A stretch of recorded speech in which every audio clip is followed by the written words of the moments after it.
What is up, good people of YouTube? Today we're going to look at the minor pentatonic scale. This lesson is for those of you who've had a hard time, playing your minor pentatonic all over the fretboard. We're going to get rid of that problem and conquer some of your fears. All right, so for me personally, I find that the best way to be able to navigate and know where I'm at is to have something else that ties to the minor pentatonic, right? For example, the first position we're going to play here. Ooh. Right. Playing a G minor. Let's get a clean tone. There we go. All right. Right, so everybody knows this.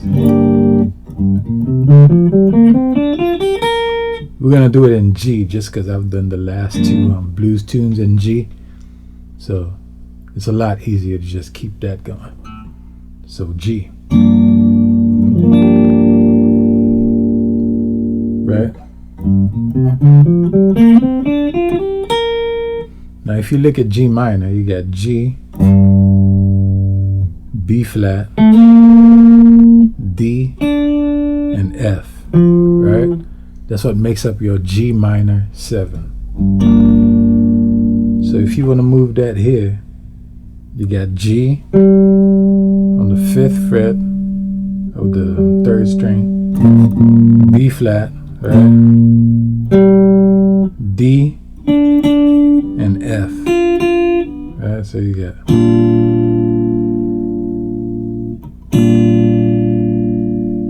and your pentatonic for that one is going to be 6, 8, 5, 8, 5, 8, 5, 7, 6, 8, 6, 8, right?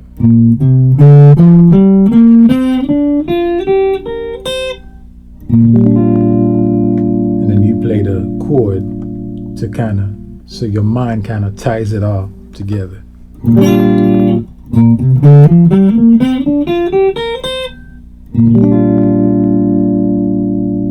Now you come here, you got G, you're gonna play this chord. You got 10 on the A string, you got 8 on the D string, 10 on the G string, and then 8 again on the B string. And that's G minor. You got G, B flat, F, and then G again. It's taking out the 5th. You don't need the 5th. Right, now for this pattern, you got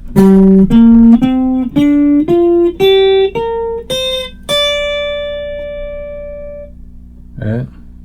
So you got 10. All right, let's start here. You got 8 on the low E, 8, 10, 8, 10, 8, 10, 7, 10, 8, 11, 8, 10.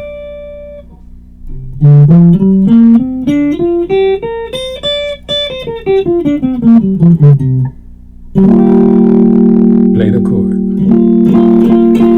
Right, so your mind. So now you have, and most of you probably already know this one. You got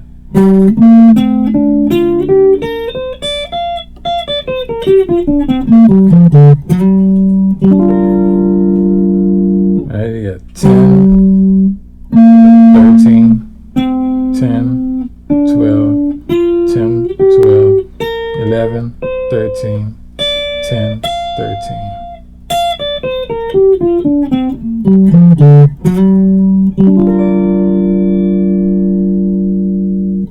And now you got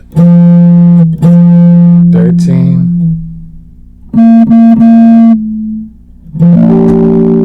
you got 13, 13, 12, 12. That's your G minor chord. G minor 7, right? Because you got G, B flat,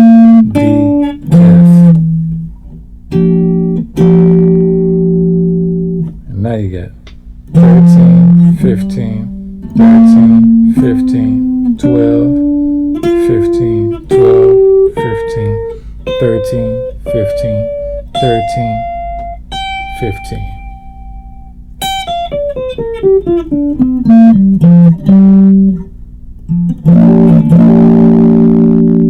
Right? So now you got all 5 patterns. Now you might ask, okay, you've got 5 patterns. How do you combine them? And how do you solo fluently, right? Because that's the question I get asked, especially when I go to a jam and I'm playing with people who aren't comfortable doing that. They always ask me the same question. And the secret is to do it, right? You have to practice doing it. So if you got a groove, you could take, for example, instead of going down,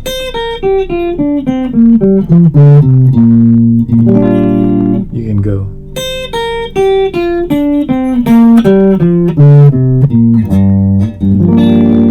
Right?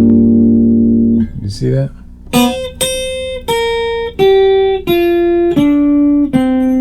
Now move down.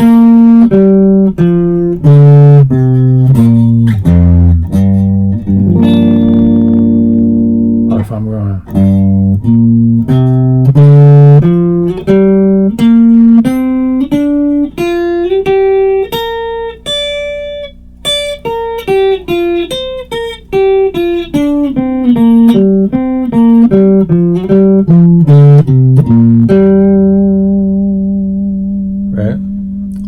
And you don't always have to try to make it sound good.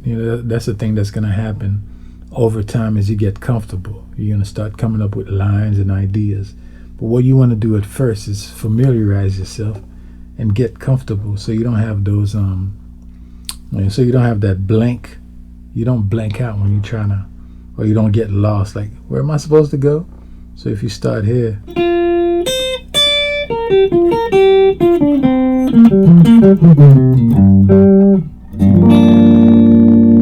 right? It doesn't matter where you start, you should be comfortable.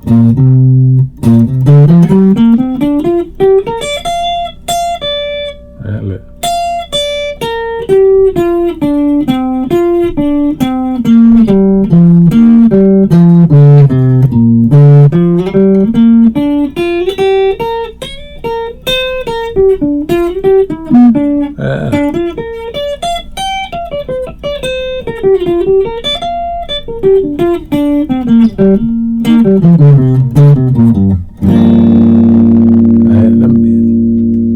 Sounds like an exercise, but again, it's a matter of familiarizing yourself until you get comfortable playing actual ideas. And another little secret that I learned a long time ago is rhythm, right? Sometimes it's not really about the notes that you play, it's about rhythm. For example, if you have a groove, right? Let's say you have this lick, right? That's a simple lick, right? Yeah. I'm starting on G, so.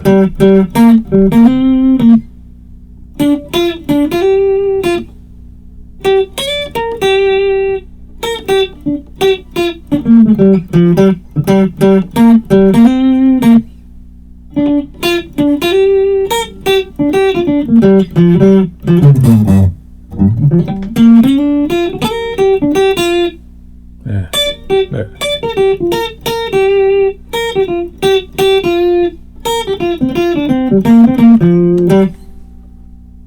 Sounds kind of cool, but it's just, it's mainly because of the rhythm. Your ear registers that rhythm. And it's like, oh, okay. But I'm not, playing the same notes. And so work on it. If you have a loop, loop a chord and then just play. There's no substitute to just playing and playing and playing until you get comfortable.